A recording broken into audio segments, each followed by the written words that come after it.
¿Cuál sería, desde su perspectiva, el punto de encuentro entre relaciones internacionales y la comunicación o el periodismo? Creo que hay varios puntos de encuentro.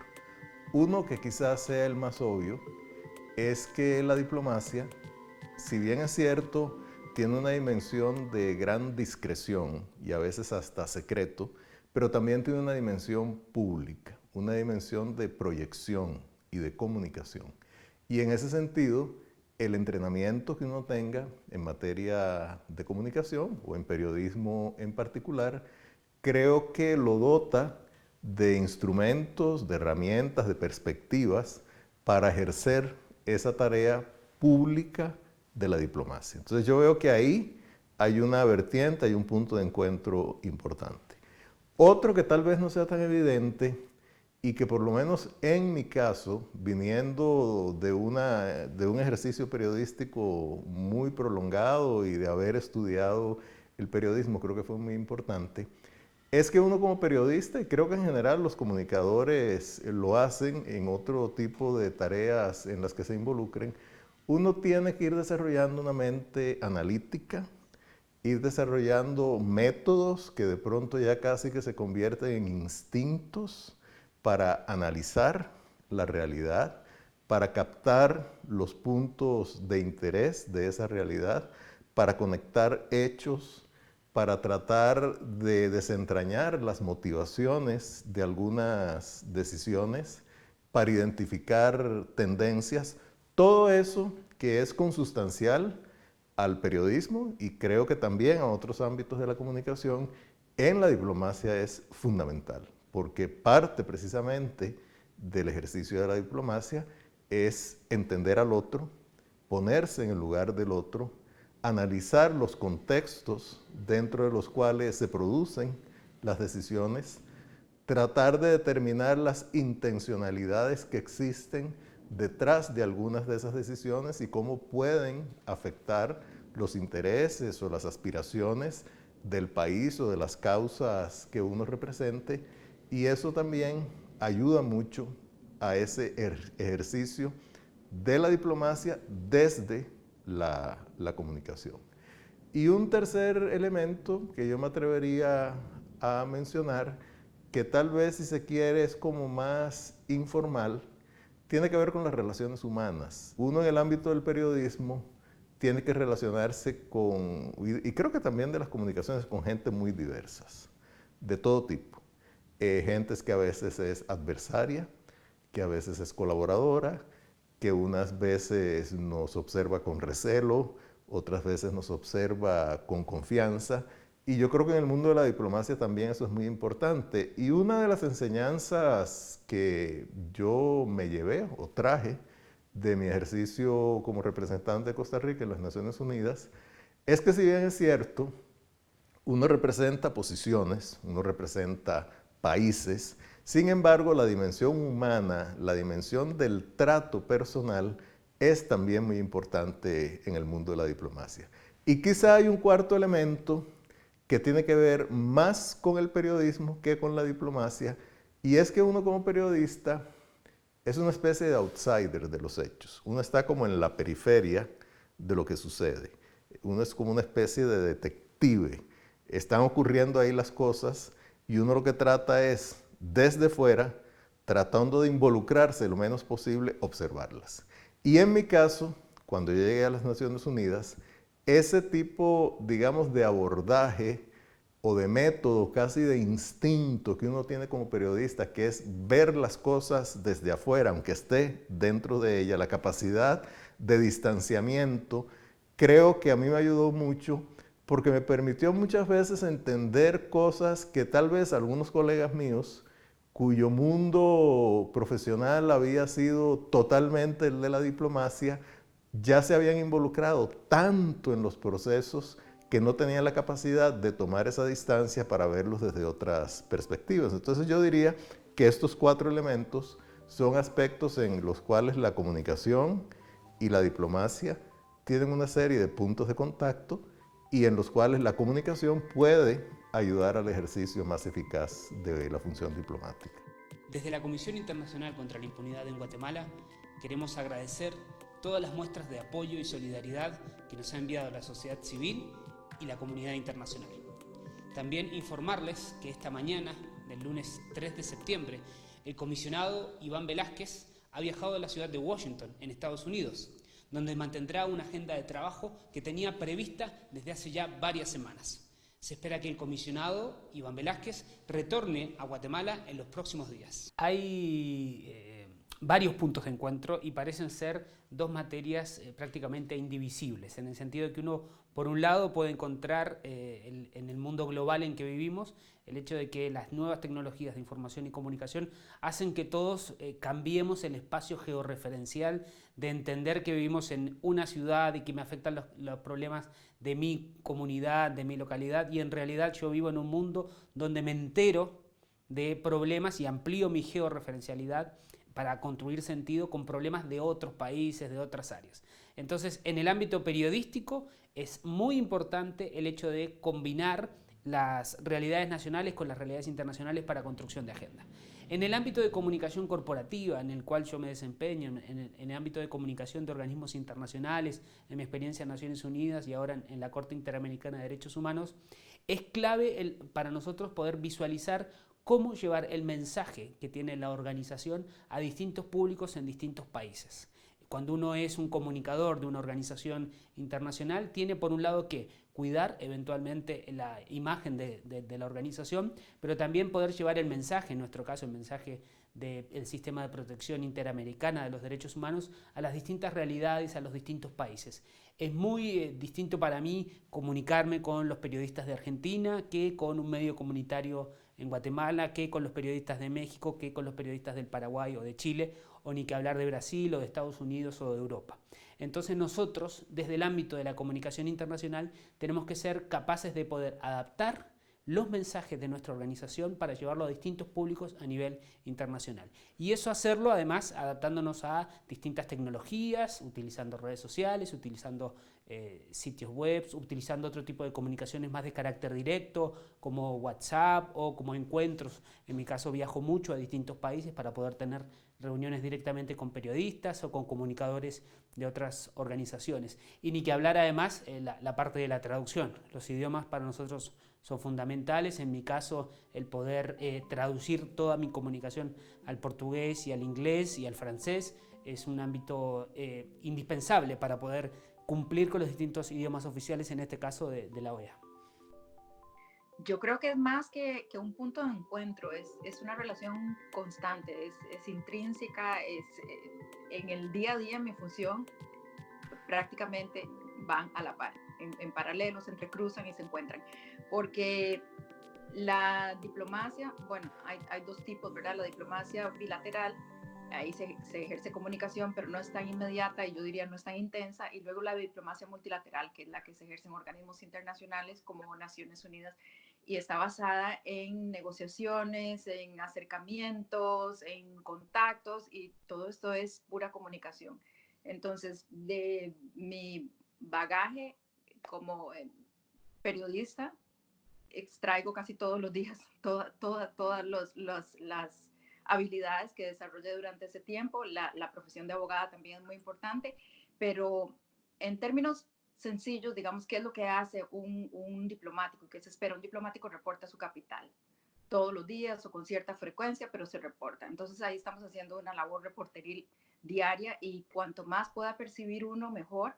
Y ese instinto que desarrolla un periodista de ver qué hay detrás de las cosas y que te dé ganas como de saber más y no solo lo que te está llegando, eh, se necesita prácticamente al día. Porque yo tengo una conversación con un diplomático, con un colega mío de otra misión, pero tengo que percibir qué más está tratando de comunicarme. Y yo a la vez tengo que medir qué le quiero comunicar.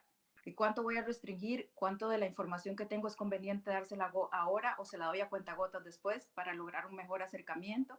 Y cuando ya se dan las negociaciones multilaterales, que estamos sentados todos los países del mundo con un objetivo específico, ¿verdad? Llegar a una resolución sobre un tema concreto, igualmente ahí la comunicación es fundamental. Porque si yo transmito mi mensaje muy corto, no voy a lograr convencer. Y también puede ser que si estoy diciendo demasiado, en ese momento no es adecuado y debería guardarme para más adelante cuando esté, digamos, un momento álgido de una negociación, entonces yo ahí expongo todo lo que tengo o todo lo que quiero dar. Entonces, de nuevo, están completamente relacionadas y las usamos en el día a día, ambas, ¿verdad? Comunicación y relaciones internacionales están ligadísimas.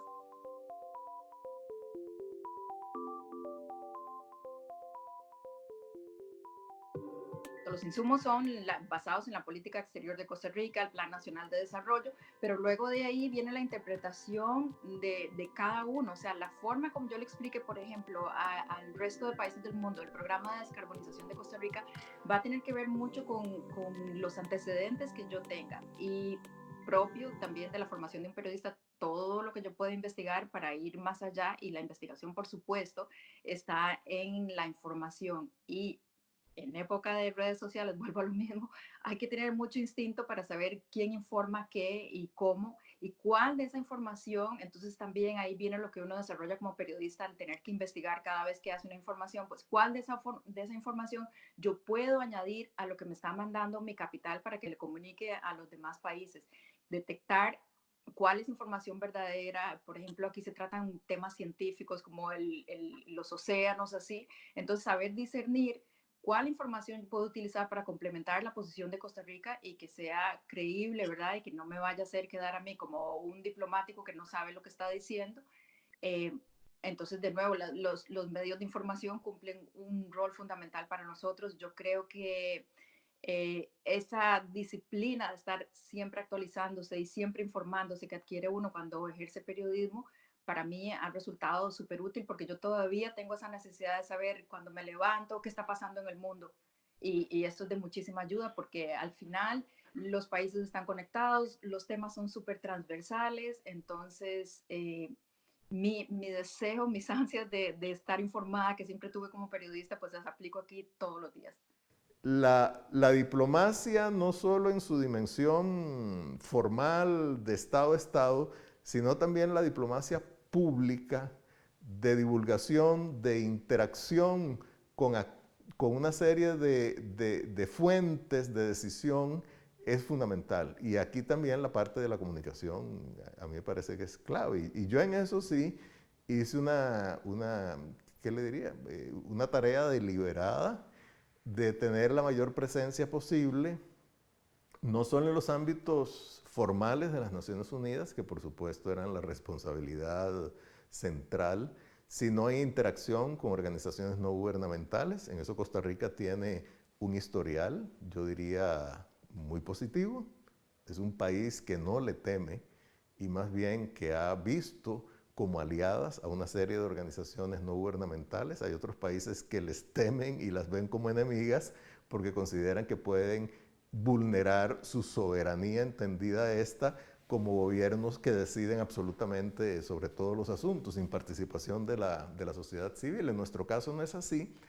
Entonces, esta dimensión, que tiene un carácter muy público, que tiene un carácter de salirse de los canales usuales de la comunicación diplomática para proyectarse en otros canales, creo que a mí me ayudó mucho a desarrollarlo, precisamente la aplicación de algunos instrumentos de la comunicación. O sea, tener muy clara la centralidad de ciertos mensajes, tener muy claro que para impulsar determinados intereses del país, por ejemplo, cuando tuvimos el conflicto territorial con Nicaragua, buscar esos enmarques.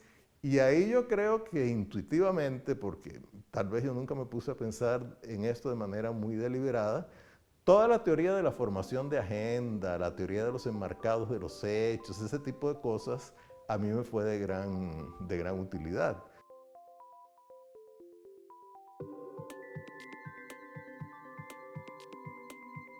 Para nosotros es muy importante. En mi caso siempre he trabajado en organismos públicos, tanto a nivel nacional en Uruguay como a nivel internacional como consultor de diversas organizaciones. Y tanto en la CICIG como en un organismo como la Corte, es muy importante el comprender las realidades locales, y para eso necesitamos, y eso es lo lindo de la comunicación pública internacional o la public diplomacy, como se le llama en Estados Unidos y en la literatura anglosajona, es poder visualizar que no importa que nosotros estemos acá en Costa Rica, en San José, yo al mismo tiempo tengo que tener la misma comunicación y calidad de comunicación con un periodista que está en Canadá, como con un periodista que está en Punta Arenas, pero no el de Costa Rica, sino que el Punta Arenas de Chile, en el sur del mundo. Tengo que tener las vías de comunicación y para eso las redes sociales, el WhatsApp, el uso del correo electrónico, las comunicaciones traducidas, los pequeños videos. Hay distintas formas y medios que nosotros podemos utilizar para poder eliminar esas distancias y que nosotros como organismo internacional garanticemos que un periodista en el sur de la Argentina, en La Pampa, va a tener la misma información que un periodista en el norte de Canadá.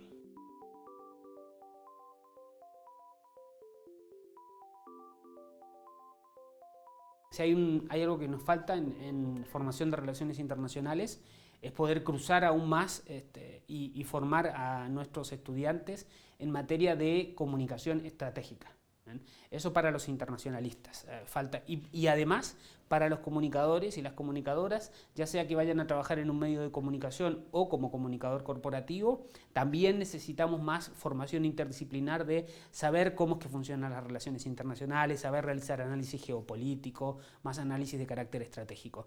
Eso yo lo logré porque estudié las 3 carreras. Pero ni siquiera teníamos créditos en común entre las 3 carreras. O sea, había que estudiarlas todas por separado. ¿Y deberían? Deberían, por supuesto. Somos parte de una gran familia que es la comunicación estratégica de carácter internacional. Eso es una disciplina que en Estados Unidos y Europa es bastante avanzada, en donde tuve la oportunidad de realizar el doctorado en Holanda. Esto es un campo fuerte, el campo de la diplomacia pública para el desarrollo de los países.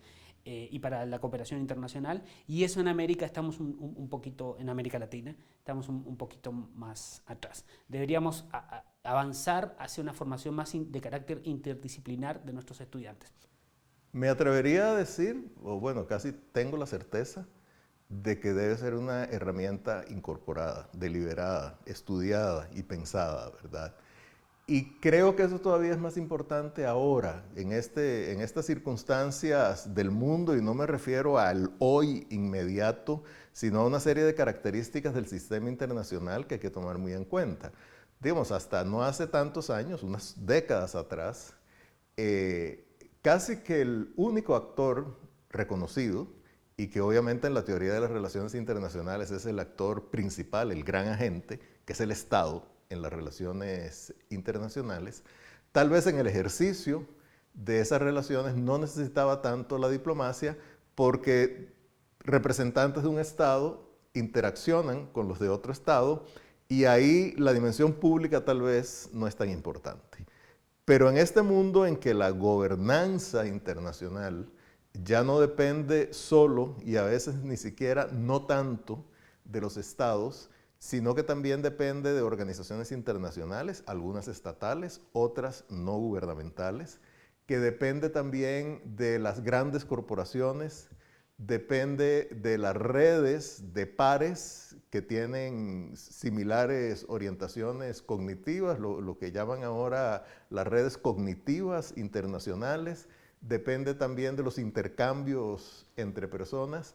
Todo eso hace que la dimensión pública y la dimensión comunicativa de las relaciones internacionales adquiera mayor importancia porque uno tiene que estar involucrado con una mayor diversidad de actores y casi que el instrumento fundamental para tratar de incidir, de coordinar, de utilizar o aprovechar en el sentido positivo de la palabra la acción de esos actores o de neutralizar impactos negativos de algunas decisiones que ellos tomen es mediante la comunicación. Un diplomático tiene que desarrollar habilidades como comunicador, tiene que desarrollar habilidades para recibir la comunicación, interpretarla y analizarla y desgranarla. Es parte de verdad de la formación de un diplomático, debería ser, no sé si la mayoría de mis colegas, porque venimos de diferentes disciplinas, unos son economistas, otros somos abogados, otros son relacionistas internacionales, entonces yo sé que por lo menos en economía en Costa Rica y en derecho no se aprenden, no se desarrollan estas habilidades y no se les da la importancia que tiene, pero un relacionista internacional debería, o cualquier persona que esté moviéndose en la arena internacional, debe de desarrollar esa parte tan fundamental que es la comunicación, ya sea escrita, verbal, es esencial para un buen ejercicio de la función diplomática. Yo creo que la comunicación escrita, pues uno la puede ir desarrollando, ¿verdad? Pero la comunicación verbal es fundamental. Y quien se vaya a dedicar al multilateralismo tiene que tener facilidad de palabra, porque en las negociaciones va circulando todo muy rápido, entonces la habilidad para ir comprendiendo y para ver para dónde mueve uno su posición para que sea aceptada por los demás va acompañada necesariamente de lo que uno pueda comunicar. ¿Qué hago yo? Si mi país me manda una posición que es excelente, que tal vez va a coincidir con la mayoría, entonces vamos a lograr tener incidencia e imponer, no imponer, ¿verdad? Pero bueno, lograr que se acepten nuestras posiciones. Si yo no las puedo comunicar como debe ser, y si yo además soy una persona tímida y bueno, y les acepto, yo soy una persona tímida, pero gracias a Dios puedo hablar y puedo desenvolverme bien, porque eso es fundamental. Aquí la gente pasa malos ratos porque se tiene que levantar, hablar, y no solo levantarse a hablar, sino que llega un punto en que la posición que usted le mandaron por escrito se acabó, y es hablar, improvisar, ¿verdad? Y ahí mismo entonces usar todos los recursos que usted tiene a mano. Por suerte tenemos el internet en estos días y el teléfono antes no existían, y entonces ahí los diplomáticos no sé cómo hacían, pero la posición original con la que usted comenzó una negociación se va a transformar casi un 100%, entonces usted tiene que tener la habilidad de comunicarla, de absorber información, de absorber lo que están diciendo los demás, de añadir, de adaptar todo eso a veces en un minuto. Aparte de eso, el tiempo aquí también está controlado, entonces son muchos factores y con un entrenamiento en comunicación uno puede salir adelante.